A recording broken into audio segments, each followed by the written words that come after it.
Good evening, welcome to the March 6, 2018 Dayton City Council Meeting. Deputy roll call. Mayor Borowski. Here. Member Volker. Here. Member Burns. Here. Member Gearing. Here. Member Baker. Here. Member Hall. Here. Member Lang. City Administrator Giffen. Here. City Attorney Edge. Here. All rise for prayer and pledge allegiance.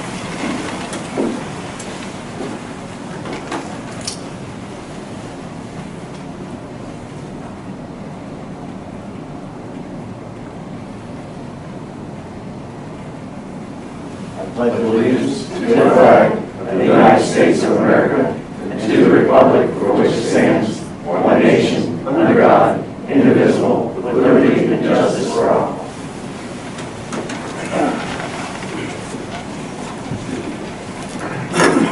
At this time, anyone would like to address City Council, please go up to the podium, give your name and address.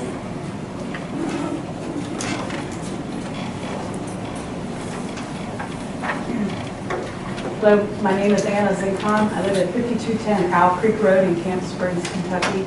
And I'm here just to introduce myself as a candidate running for Campbell County Judge Exec against Judge Steve Hendry. Our race is the May primary. And I'm not a politician. I'm here to do the work of the people. I think it's time that we get the government back to the people as it was intended to be. And I have a background in the management and executive management. The last place was Chiquita Brands International.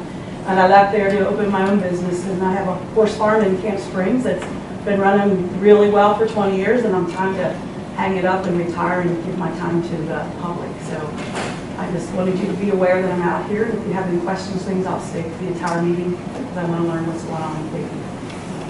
Thank you. Thank you. Thank you. Thank you. Anyone else like to address council?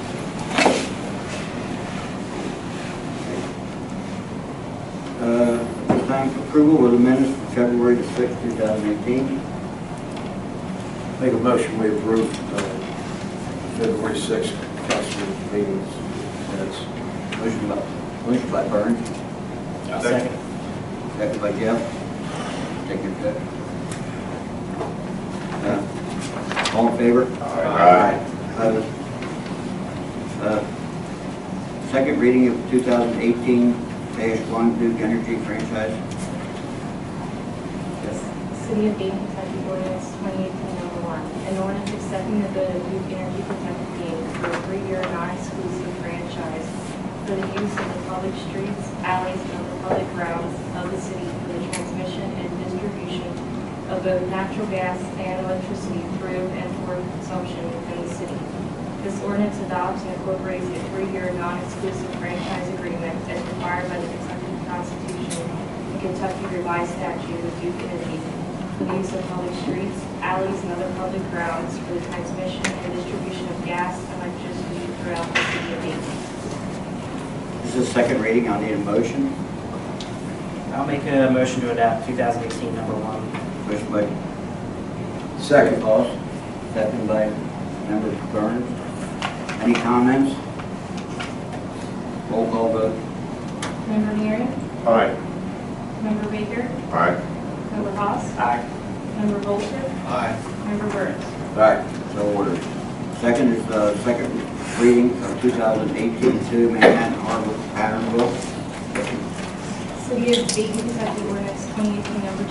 An ordinance modifying and adopting a reformatted Manhattan Harbor Community Pattern Book. This ordinance adopts and incorporates the reformatted Manhattan Harbor Community Theme Pattern Book as previously approved by the City of Dayton Planning and Zoning Commission. The pattern book is also required to be included as a deed restriction for any property for the Manhattan Harbor development conveyed by the city to the developer. This is also a second reading. I need a motion. So moved. Motion by Jeff, Second. second by Bill. Any comments? Roll call. Member Baker. Aye. Member Haas. Aye. Member Volter. Aye. Member Burns. Aye. Member Neary. Aye. So ordered. This time I'll turn it over to the city administrator for his report. Thank you, Mayor. For 2 handicap parking requests versus 611 Clay Street. The applicant meets all the requirements for ordinance, so I'd like to ask for a motion to approve 611 Clay Street. Let's make a motion to be approved. approve the application for 611 Clay Street handicap parking request. Second. Motion by Ben, second by Jeff. All in favor? Opposed? So ordered. Second request is for 333 Fifth Avenue. Again, the applicant meets all the requirements as set forth by the ordinance. I'd like to ask for a motion to approve. So moved. Motion by Jeff, Second. second by Bill. All in favor? Aye. Opposed? If I could, sir. Please. I had asked last year, and I think the year before, it was handicap parking spots. Got a complaint, well, multiple complaints from every other city marks the parking spot. Some of them mark it with white lines and a handicap thing on the street, which I think is a little bit too much. Could we mark 20 feet on these handicap parking spots with blue on the curbs? Because you don't know if you're in the handicap, there's no way to ticket it because there's a sign there. You could be, what is the handicap spot? We don't define the spot as far as impinging on it or anything. I'd like to see Public Works paint a blue on the top of the curb for the 20 feet, I presume would be the normal parking for all of these handicap spots around town. Make it a lot easier for people to know whether or not they're in it. I've seen people that have a handicap spot and park all the way back. I don't have one concern. I agree with you, Joe. Except what happens, because these are applications are, you have to get them renewed every year. And how are we going to get that paint You over? paint over a white then, Yeah, we just, like you would with the yellow curb. They're great, great. I don't have a problem. I just said I say try it on a couple of these handicap spots, especially in the more congested neighborhoods. You know, parking is an issue. Thank you. next thing I've got is a special event application for the BMW. This is on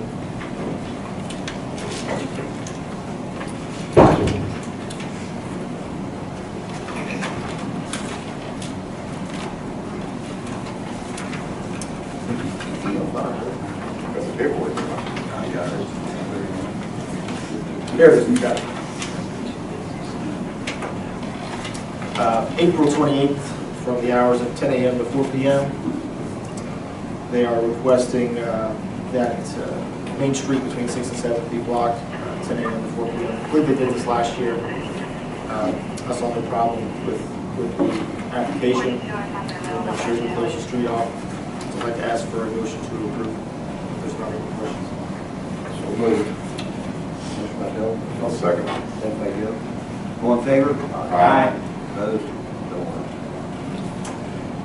And the last thing I've got is something that I've talked to you all about. The school approached me wanting to dedicate a name, the alley in between Clay Street and Green Devil Avenue. It's the alley in between the city parking lot and the high school.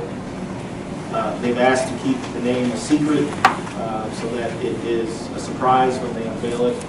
I have shared with you all the name of the street and what we would name it. You've got that in front of you if you didn't get my email. So for the sake of keeping it a surprise, if you all are comfortable, I'd like to ask for a motion for the city to name the alley to a name agreed upon by the city and the school. I'll make the motion that we rename the alley per your request. Motion by Ben, second by Joe. All in favor? Aye. So ordered. And two quick things. Denny's not here. He's the chair of the finance committee. We are going to meet the next week or two. We're working on solidifying the date together. I've got a good draft of the budget almost complete, so we'll start to get together, work out some of those kinks. So I wanted to update you all on that. And then there will be a planning and zoning meeting here tomorrow at 7 o'clock. The topic on the agenda, should it get approved under the city attorney's report, has to do with closing paper streets and dot drive and Front Street in relation to Manhattan Harbor project. So just as a reminder, if you're curious, come planning and zoning tomorrow night here at 7 o'clock. That's all. All right, thank you. City attorney's report? Thank you, Mayor. I would ask, I had submitted a foreclosure approval list to council last week. I would note from that list, Andrew Rothmueller, that one can be taken off as paid in full thanks to Councilmember Burns helping link me up with him, so that way that can be taken care of. As for the remainder, I would like to ask for approval to proceed with foreclosures against those properties for the collection of some taxes. Ask for a motion. I'll make a motion to proceed to, with foreclosure on the delinquent property taxes. Second. Motion by Tim, second by Bill. Any comments? Yeah, I do, sir. I went through the list here and I compared it to the PDA. There are 4 of these 30 properties that are owned by people not in Dayton. Okay. Some of them are vacant land, vacant, dilapidated, blighted. Pretty much all of them fire damage. 4 of them are down. 1, 2, 3, 4, 5 of them are down on the riverfront. The rest of them are pretty much all owner occupied.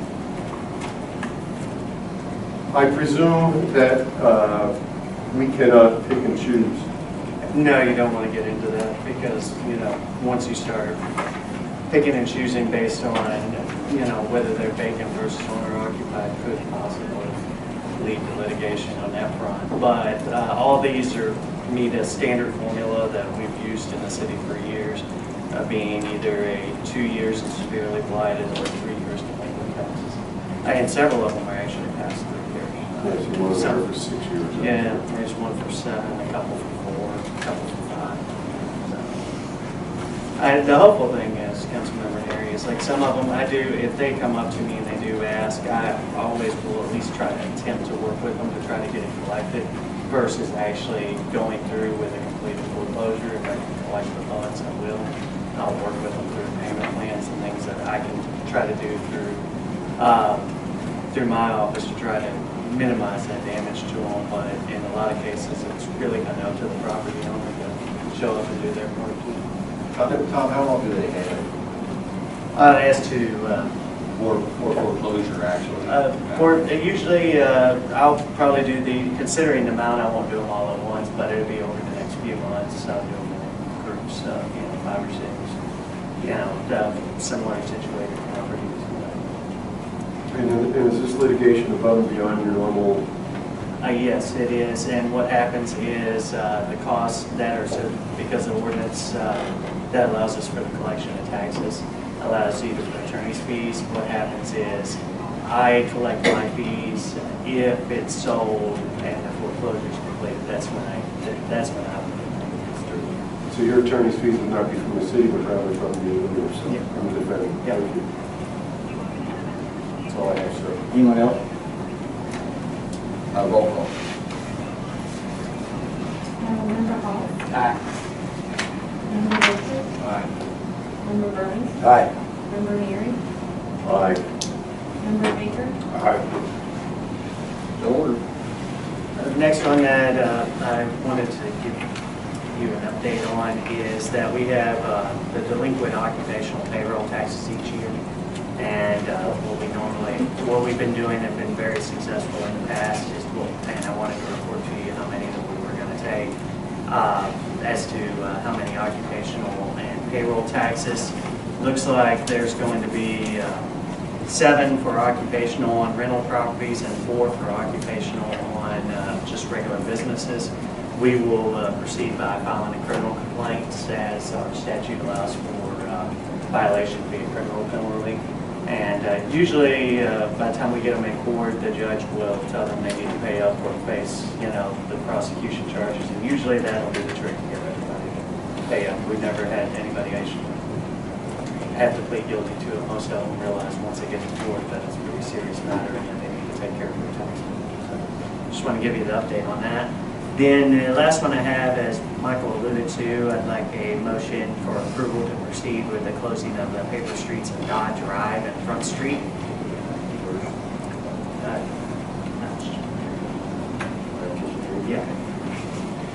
So I just asked for a motion to proceed with the paper street closings of Dodge Drive and Front Street. My motion to proceed, is that proceeding to send it to planning and zoning? Correct. I just asked you to send it to planning and zoning. They'll give a recommendation. It'll return back to you for final. I'll make that motion to approve Paper Street closing of shop in front. Motion by Ben, I'll second. second by Jeff. Over. Any comment? Roll call. Member Bolter? Aye. Member Burns? Aye. Member Neary? Aye. Member Baker? Aye. Member Moss? Aye. So ordered. And that's all I have. There we go. Department heads, Tiffany? This financials were submitted already. Bob?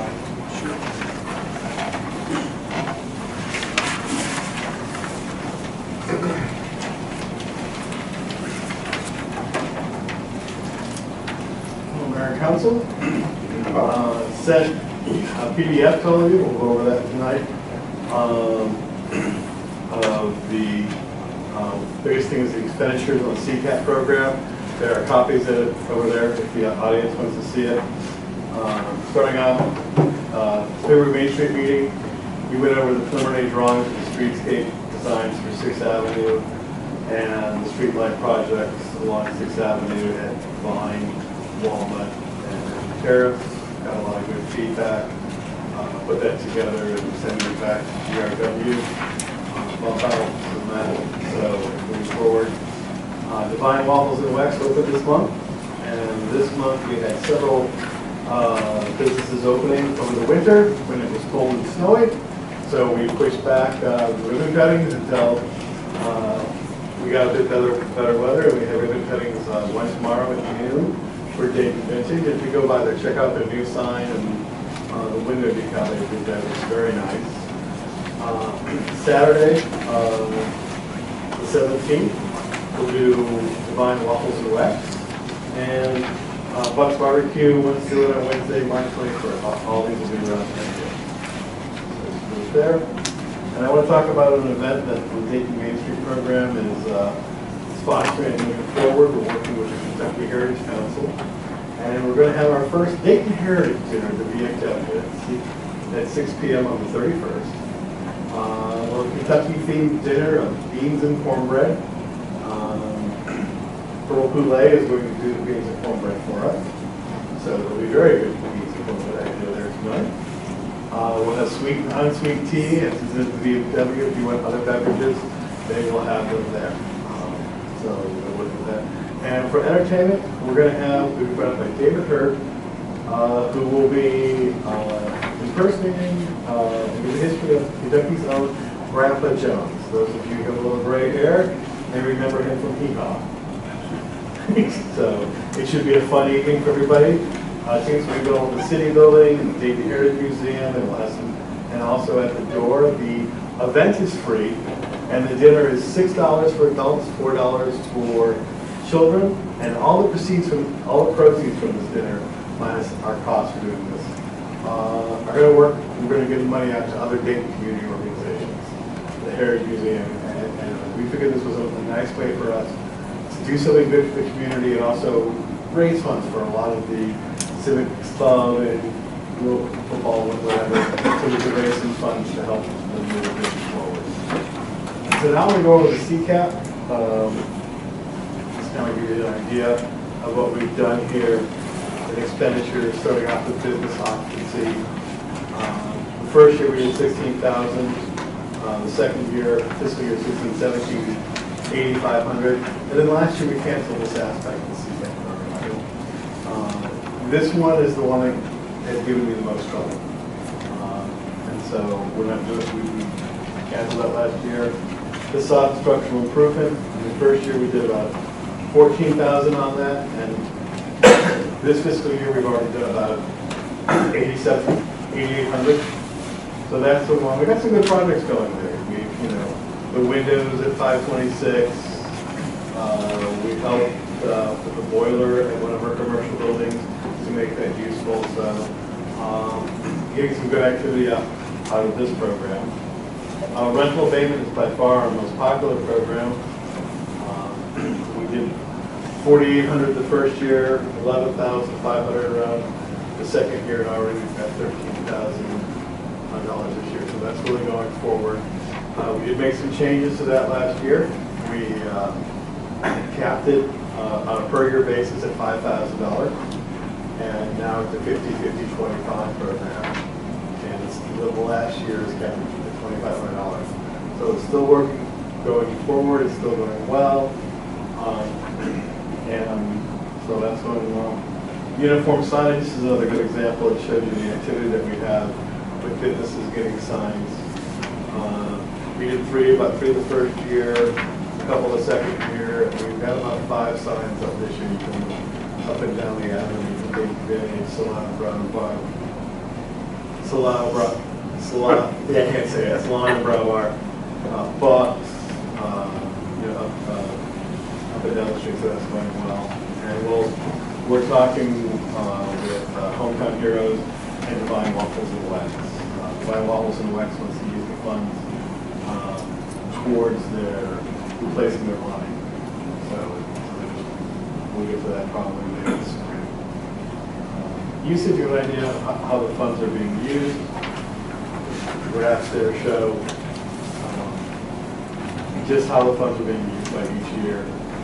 The first year, business occupancy was the most popular, followed by facade and structural improvement. Changes over time. Rental abatement is growing as part of the funds there the next year. This year, again, rental abatement is about half. Facade and structural improvement. And signage about 18. The last slide shows you for over the 3-year period, 27% has been business occupancy, 25% has been structural improvement, 33% has been rental abatement, and 15% has been uniform signage. And the lower uniform signage is we capped that at 1,500. So it's a very, I would come back and say, if you look at it's probably the most popular program, but since we capped it at 1,500, it's one of the most cost effective. And with that, last one is what we spent per year per program. Shows about there 24,800 for business occupancy, 22,744 with facade structural improvement. Rental abatement was 29,554, and uniform signage is 13,578. For the 3 years of the program right now, we have invested, I'm not going to say spent, invested, $92,221, about $30,000 a year. I mean, if you know, that's a great way to look at it. So we have really done a lot in the past 3 years, and I think the businesses that we have downtown and the activity that we have shows for it. We've got more buildings going on the market. We've got other, I have at least one property that's been for sale a long time. Looks like it's about ready to bring a new business in. And the laundromat is for sale. And there's a couple other ones that are going to be for sale by owner. They haven't put a sign up yet, so we'll do that. And we've got some rentals coming up. So as spring comes in here, I think we'll see some more real estate being sold and more businesses. Any questions? Yeah, Bob, I have one. The building directly across from the city building, not the hair place, but the other place. 519, yes. The one next to that. Right. With the front window broken. Oh, yes, that one. Phil and I have been working with Jay, and Dickie's glass, the glass is on order. Okay. And so it's coming in. Okay. Very good.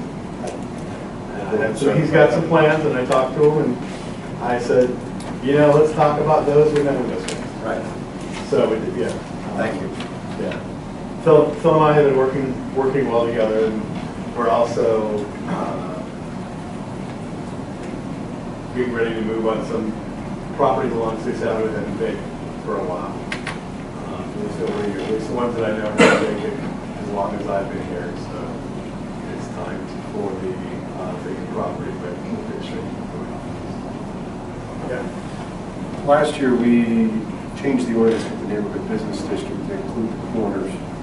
All that, does the CCAP as it stands now apply to those Yes. properties? Yes.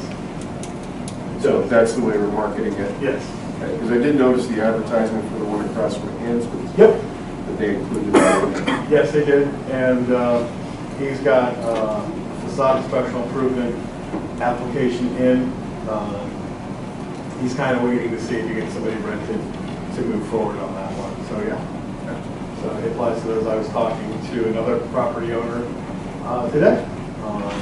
He's got a building that they're working on, and I was going to sit down and chat with him about getting his commercial space. Thank you. All right. Thank you, Bob. No problem. Good job.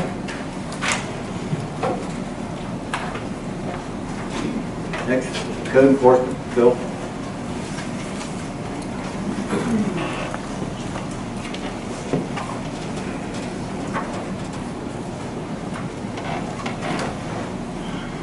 Good evening, Mayor, Council.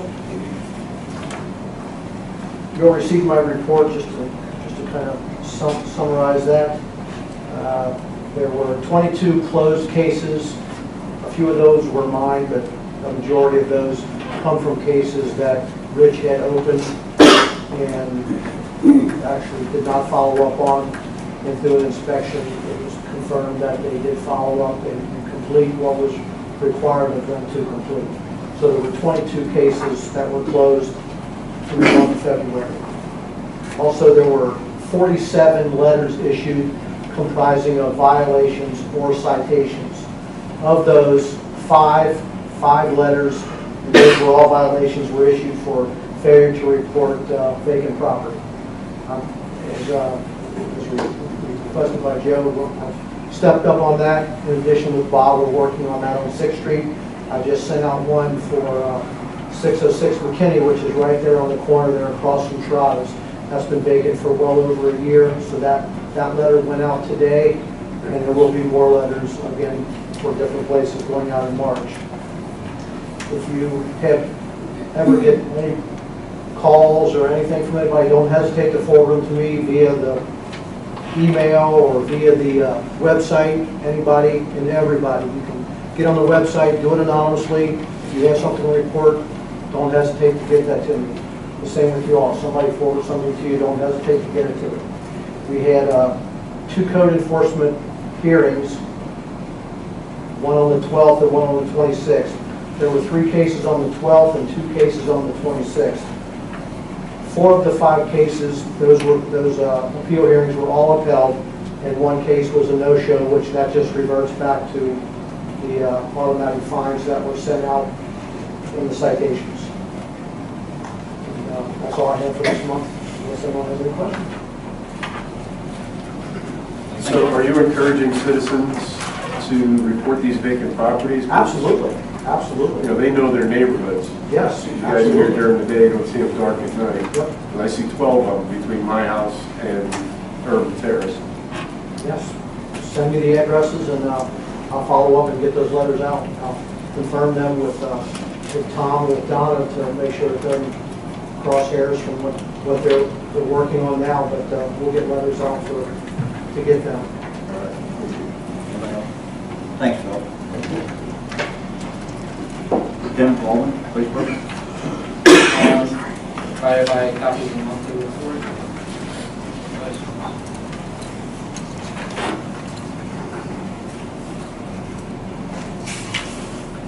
Any questions? No. All right, thank you, Lieutenant.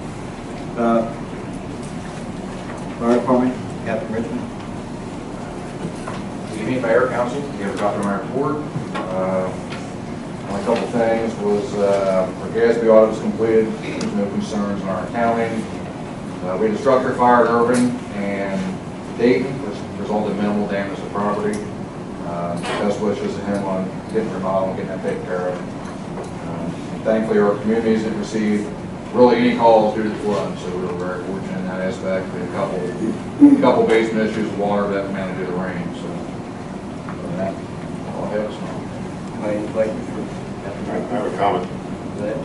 the kitchen that's being done in the firehouse. That's being wholly funded by the Ladies Auxiliary Club. It is being about 90%.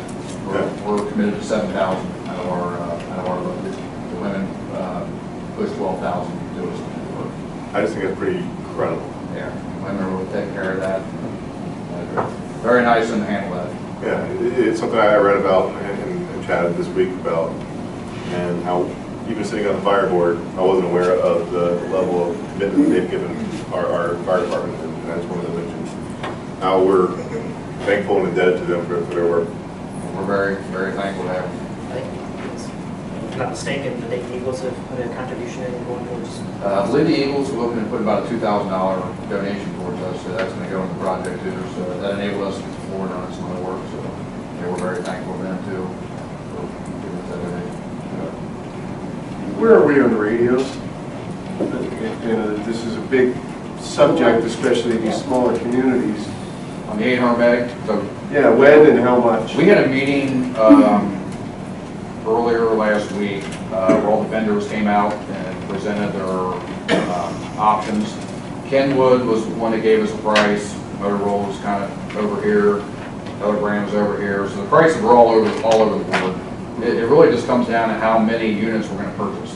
You know, and I don't know if you're going to get Campbell, Kent, and Boone County to all agree on one radio. It's just, you can't get two people to hardly agree on anything, more or less 3 counties. You know, you may have one department wants Kenwood's, one department wants Motorola, so. But it really don't matter, right? But it doesn't matter, they can all work on the system, but I know the chiefs are all working towards getting, you know, a large purchase through one vendor to get a good price. Yeah, that makes sense. And I know that's the goal, you know, whether everybody's going to come on board with that, I don't know. What was your estimate just for our fire department? I'm sorry, how many radios? Yeah. We'd be looking, I think about 14 portables and 6 mobiles. But then you have to look at the infrastructure in our building too. We have to do some work on the antenna, you know, base station radio. I'm not really sure on the cost on that. But we're looking anywhere from $2,000 to $4,000 for a portable. Okay, so what's the timeline on this as far as when we have to, I mean, we heard that the plug was going to be pulled on the analogs. Yeah, I believe we What have is our like a timeline? year or 2 years before that's done. So I think we're getting close. So it could be next fiscal year. Yeah, we're getting close to running out of time. Any luck with grants? What do you know about that, The Brad? grant is in Campbell County. What do you know I about don't know when radio? we're supposed to hear back on that. I know it just got submitted about a month ago, so. I attended the police chief meeting about a week ago and discussed the radios as well. Additional factors will be cost. So we actually submitted to Chief Ward of Alexandria an estimation of what we're going to need as far as for the police department and public works. I believe I copied. What they're looking at trying to do is group all these radios together, one brand locally, so we can keep everybody on board. And they are sitting out, they have some representative they spoke to about trying to send out,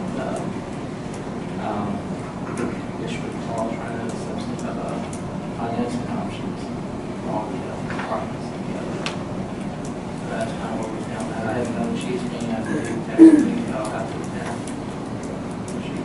But we still have a kind of a ballpark price estimation. Yeah, we have an idea, and I've already got that roughly plugged into the budget, but we still have a long way to go in terms of, I mean, it's several of the cities and counties are going to partner.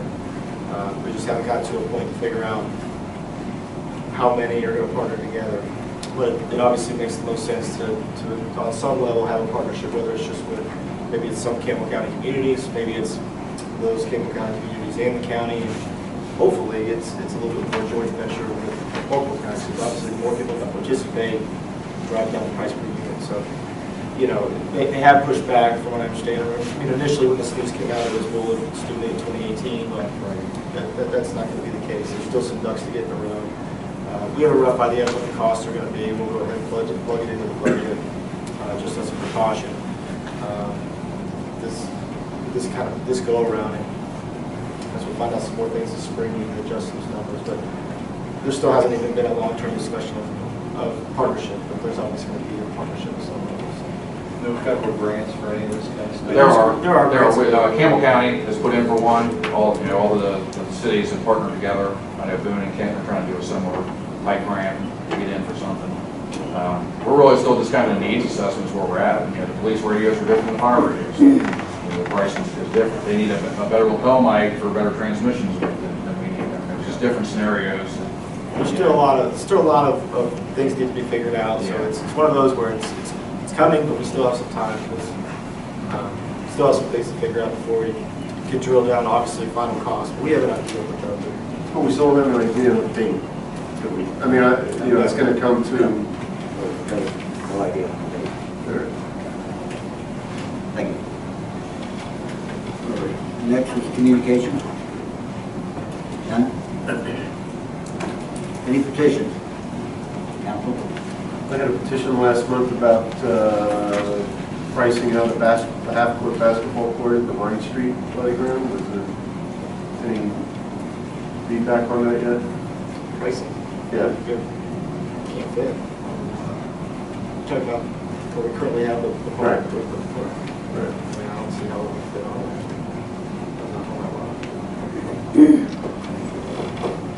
Anyone else? Any petitions?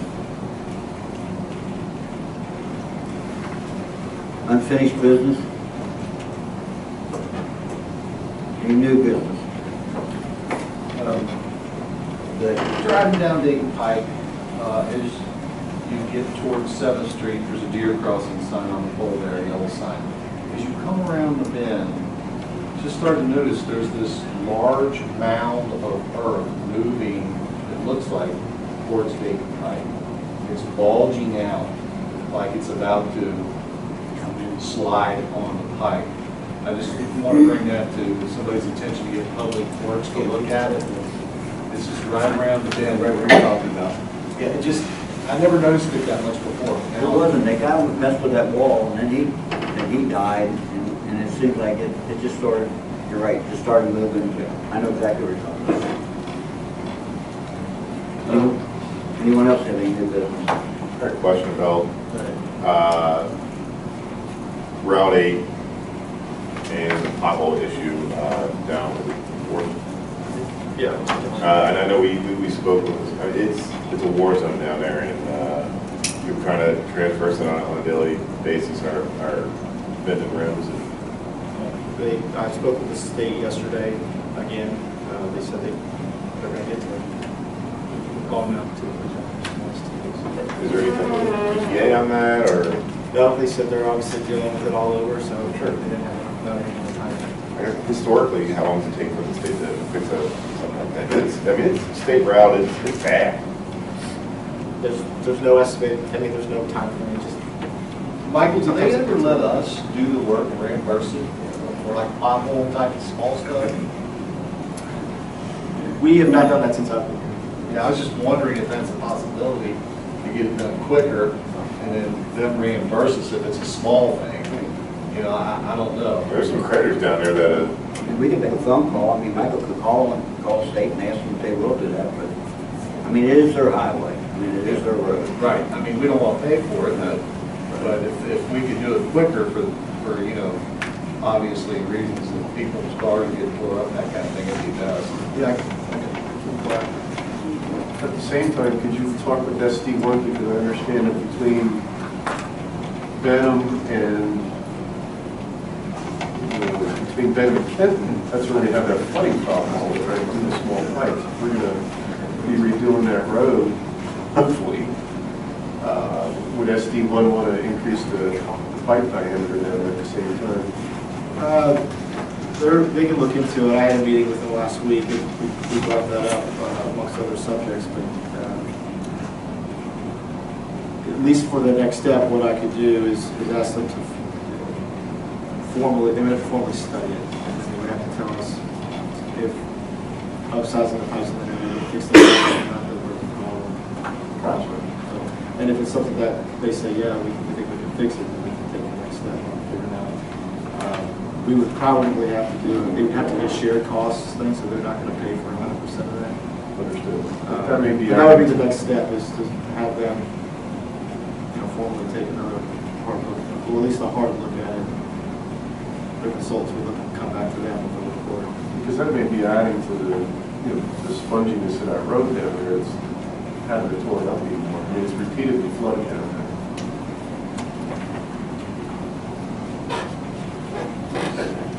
Thank you. Anyone else have any new business?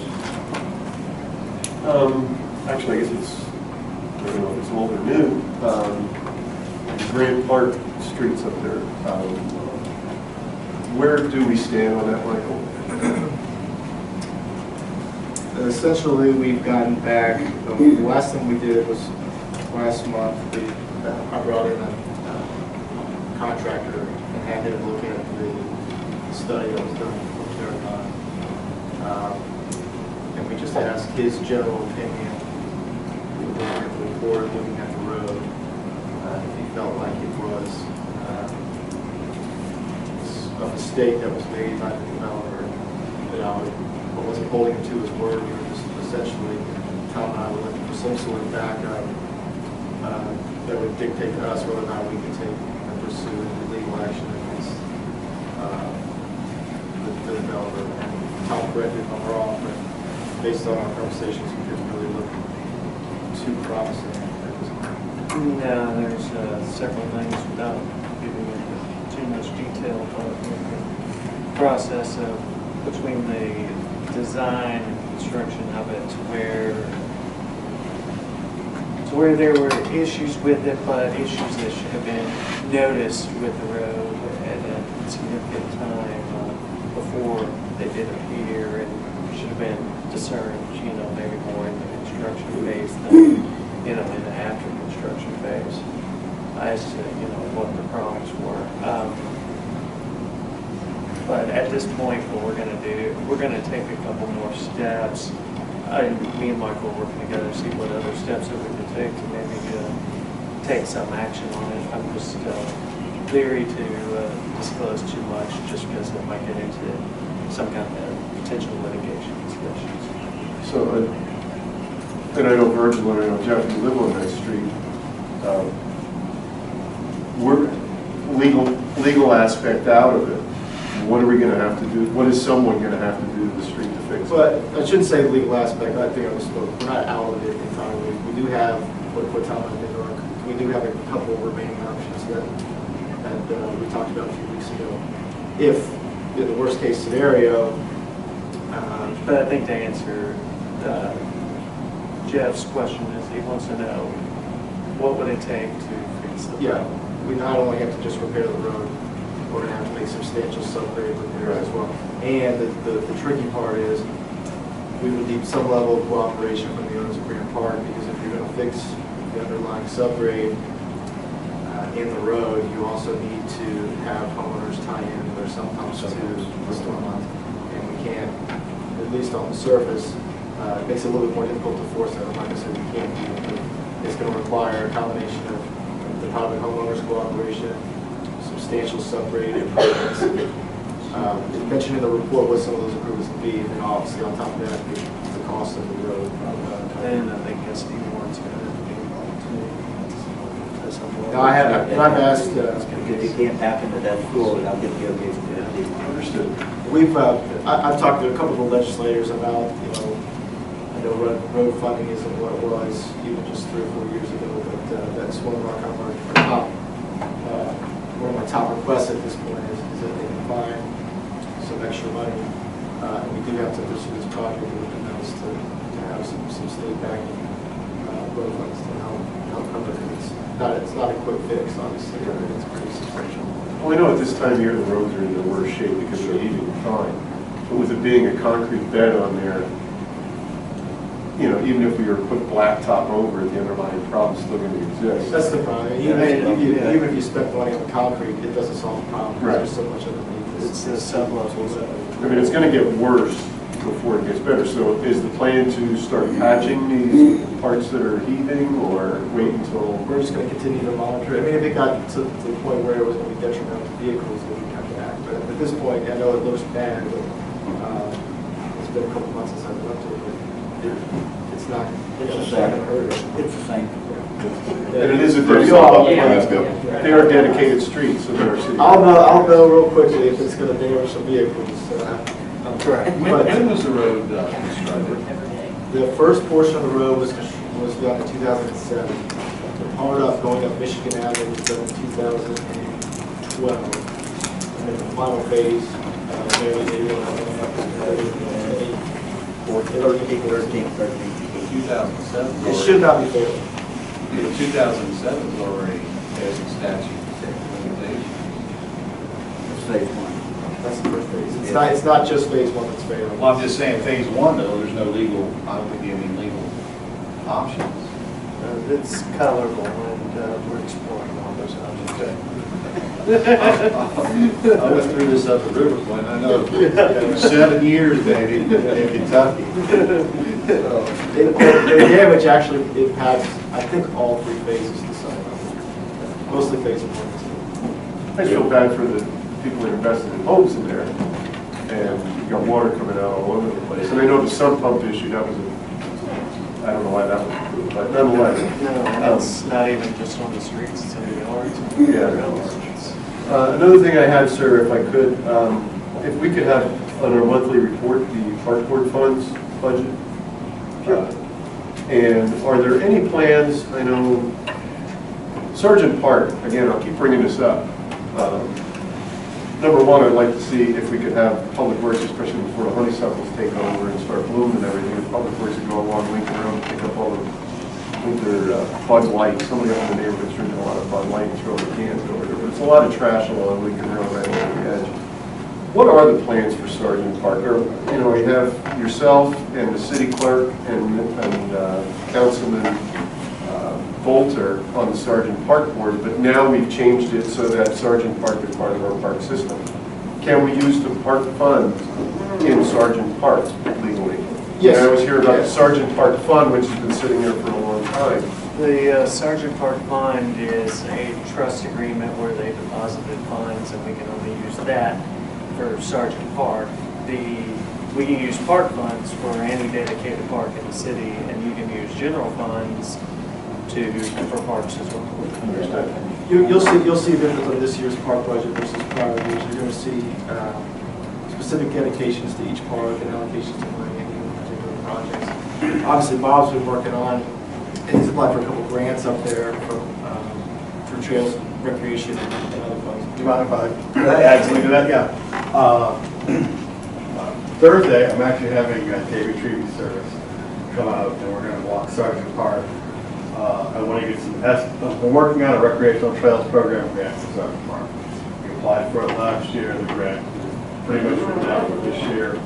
But one of the things I want to add to the grant is to address the issues with knocking dead ash trees and invasive species, and also talk about, it's a hillside, and one of the things to be careful with the Erosion control. the erosion. If we take stuff out and we don't have stuff to go in there, it may take several years for us to address that, because we took it all at once and we had a big rain.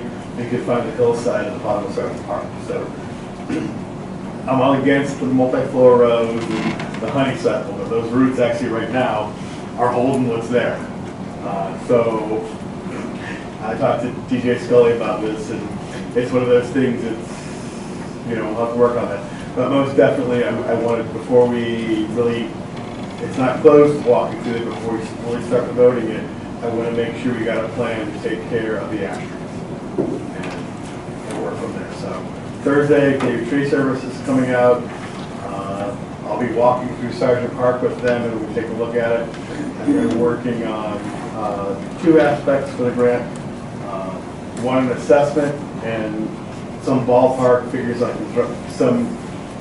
can use for the grant to say what it would take to cut down those trees and look at the, you know, we're not going to pull them out, we're going to cut them and look them. Be natural, raw natural. So. But you'll see some specific funds dedicated to Sergeant Park. You'll see specific funds dedicated to other parks and a little bit more detail this year. So well, at least while we're putting together the action plan, we'll have the funds there to execute certain phases of the action plan. Is there any way we can look at that parking lot? Is that a natural spring that feeds over the top of that? I think so. I think so. Even for the parking lot, I was out there about 4 weeks ago. I mean, it's still solid. I mean, it's still, but that one stream that goes through there is, I think, just, you're right, it's always there, unless it's really dry. It just creates a real sloped surface. Yeah. And I keep bringing it up because it's 20 acres of parkway, city park property that we really can't utilize. And I think the more acreage that we have in public parks, the better. I'd like to commend, I don't know who did it, I'm presuming Public Works, cleaned up the baseball field infield. It looked pretty good. Just getting all the grass out of it and everything. But I did notice when I came down and the baseball practice is already starting, and we need to have the lights on down a little bit later. I don't know who's controlling the lights, or if they're on timer or what. No, it's a combination of the city and the school. But we're also in the process of replacing some of the lights too. We just, in order to do what we need to do, we can't get anything from the bucket truck on the field. It's way too bad. Right. But yeah, we can turn it on later. But it should be the coaches can control that. They should be able to control that. Okay, good. Baseball season's here still in the spring. Michael, when you're on Southern Park, I hang on this all the time.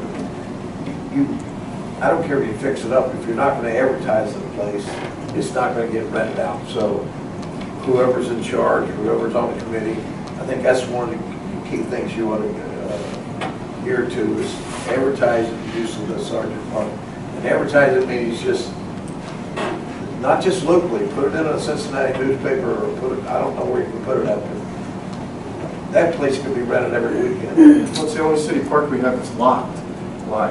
Well, We're Thomas. They want to get full route for vandalism. It's so far I over. understand that. We have to Being advertise. vandalized regularly.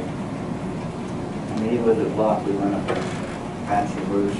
It's hard for us to monitor because we have to travel quite a bit of ways in 4 times. Understood. Any other new business? Okay. The 89th Memorial Day Parade will be Monday, May 28th at 10:30. Any reason for executive session? No, sir. I need a motion for adjournment. Second. Jeff, second by Bill. All in favor? Aye. We're adjourned.